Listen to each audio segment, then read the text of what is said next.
15 years into our marriage, I found myself at a crossroads I never thought I'd face.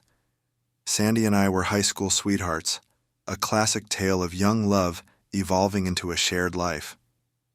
When Sandy became pregnant during our senior year, we made the life-altering decision to get married at just 18. It wasn't the ideal start most couples dream of, but we were determined to build a future together.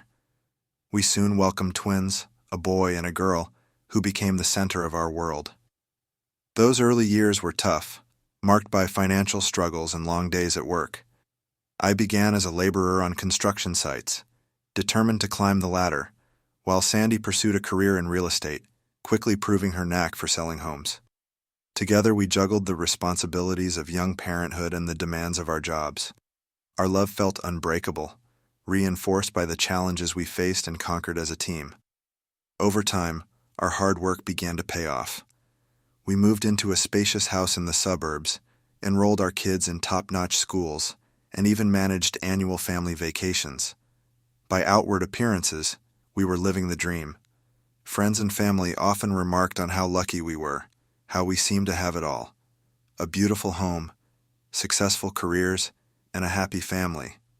But as the years rolled by, I noticed subtle changes in Sandy. Our once vibrant conversations dwindled into routine exchanges. The spark that had defined our relationship seemed to dim, but I attributed it to the pressures of daily life. That summer, as we approached our 15th wedding anniversary, I felt a strong urge to rekindle the connection we once had. I wanted to remind Sandy of how far we had come, of the love that had carried us through our struggles.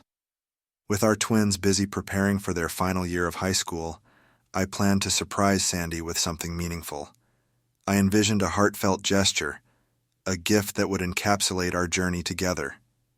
One quiet afternoon, while Sandy attended a fashion event, I decided to search her closet for inspiration. Perhaps I'd find an old keepsake, a letter, a photo, or even a trinket that would spark an idea.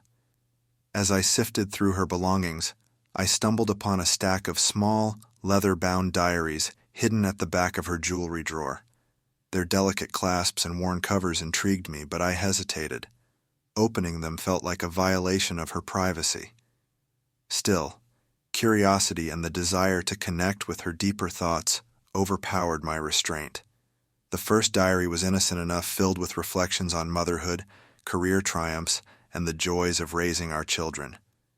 The second was much the same, chronicling family milestones and Sandy's dreams for the future. But when I opened the third diary, my heart sank. Sandy's words were raw and unfiltered, revealing emotions and experiences I had been blind to. The diary began innocently, with Sandy describing her work environment and a new colleague named Brad. At first, her entries were casual, mentioning his charm and the ease with which he fit into their office culture. But as the pages turned, her tone shifted. She wrote about how Brad's attention made her feel seen in a way she hadn't felt in years. The admiration evolved into flirtation, and then, as I read on, into something far more intimate. Sandy described stolen moments with Brad, coffee breaks that turned into long lunches, shared jokes that lingered longer than they should, and eventually secret rendezvous outside the office. Her words were filled with excitement, guilt, and a longing that tore me apart. She detailed how their affair began in earnest, starting with a kiss after a company dinner and escalating to nights spent together under the guise of work trips. What stung the most was her admission that, even after Brad transferred to another city, she still thought about him, yearning for the connection they shared. When I finished reading, I felt as though the air had been knocked out of me. The life I thought we had built together was a lie, tainted by Sandy's betrayal. I closed the diary, my hands trembling, and placed it back where I had found it. The next few days were a blur. I went through the motions at work and at home, replaying her words in my mind, trying to reconcile the woman I loved with the person who had written those entries. Our 15th anniversary arrived a week later, and I couldn't bring myself to celebrate. The elaborate surprise I had planned felt meaningless. Instead, I handed Sandy a bouquet of flowers, avoiding eye contact and brushing off her attempts to make the evening special. She noticed my distance but didn't press me, perhaps assuming I was preoccupied with work. In the months that followed, I withdrew emotionally, pouring my energy into our children and my career. I couldn't confront Sandy directly, not yet. Instead, I started preparing for the inevitable end of our marriage. Quietly, I consulted a lawyer and began moving assets into secure accounts. I knew that when the time came, I needed to be ready to protect myself and my children. Sandy, unaware of my discovery, tried to rekindle our relationship. She planned date nights, suggested we take a couple's retreat, and even began leaving me little notes around the house. But her efforts only deepened my resentment. Each gesture felt hollow, a stark reminder of the trust she had shattered. When our twins graduated high school and left for college, Sandy saw it as an opportunity to start fresh. She spoke excitedly about traveling, rediscovering hobbies, and building a stronger bond now that it was just the two of us. I nodded along, but in my heart, I knew our marriage was over. The day we dropped our children off at their dorms, I put my plan into action.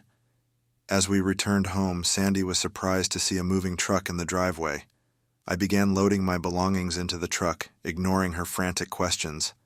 When she saw Carolyn, a close friend who had become much more, step out of her car, Sandy's confusion turned to panic. I handed her an envelope containing divorce papers and calmly explained that I could no longer continue living a lie. When Sandy tried to deny her affair, I confronted her with the contents of her diary. Her protest turned to sobs as she realized the depth of the pain she had caused. The divorce was a drawn-out and bitter process. Sandy struggled to come to terms with the reality of her actions, denying them to our children and mutual friends until I shared the truth. Though she expressed regret and apologized profusely, it was too late. The damage was done. Years later, Sandy requested a meeting. Her apology was heartfelt, filled with tears and admissions of how she had taken me for granted. While I accepted her apology, I made it clear that forgiveness did not mean reconciliation. By then, I had rebuilt my life with Caroline, finding happiness in a relationship founded on trust and respect.